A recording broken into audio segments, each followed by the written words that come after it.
Welcome to Engage Math, Lesson 24, Problem 4, and we are multiplying expressions that involve radicals. So remember that we can multiply radicals together as long as the index is the same. It's okay if the number inside or the variable inside is not the same.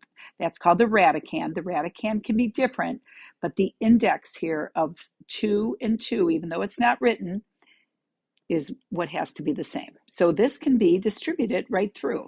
So what we end up with is 6 times the square root of 4 plus 18 square root of 2. But the square root of 4 is 2, so this becomes 6 times 2, or 12.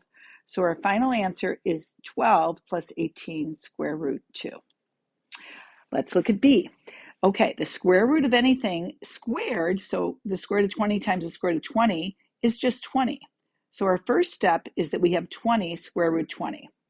Now, you could do this the long way and say, oh, this is the square root of 400, and the square root of 400 is 20. But why bother multiplying those together when we know that the square root of something squared is just the number? Okay, we're not done yet, though, because this is still in the radical and can be simplified. So the square root of 20 is the square root of 4 and the square root of 5. The square root of 4 is 2. So we now have 20 times 2, which is, because this 20 times this 2 gives us 40. So we have 40 square root 5, and we're done. Okay, the next one, we're doing double distribution here. So I'm going to start by saying we have 64 minus 16 root 2. And then we have this root 2 times 8, which is going to be plus 16 square root 2. And then for the last term, we have a negative 2 times 2, which is 4. So we have 4 square root 4. All right, so these cancel because they equal 0. So now what we have is 64 minus 4 times the square root of 4 is 4 times 2, so it's minus 8. So our final answer is going to be 56.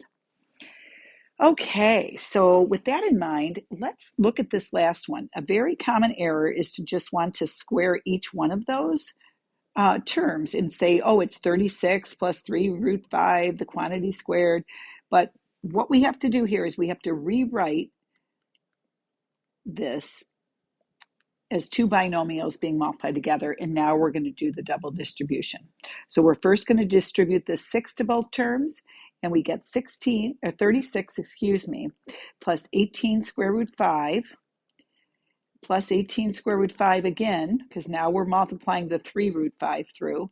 And then we have plus 3 root 5 times 3 root 5, which is 9. 3 times 3 is 9. Root 5 times root 5 is 5, so it's going to be plus 45. So our final answer is going to be the 36 and 45 added together, which is going to give us 81. And then we have plus 36 square root 5.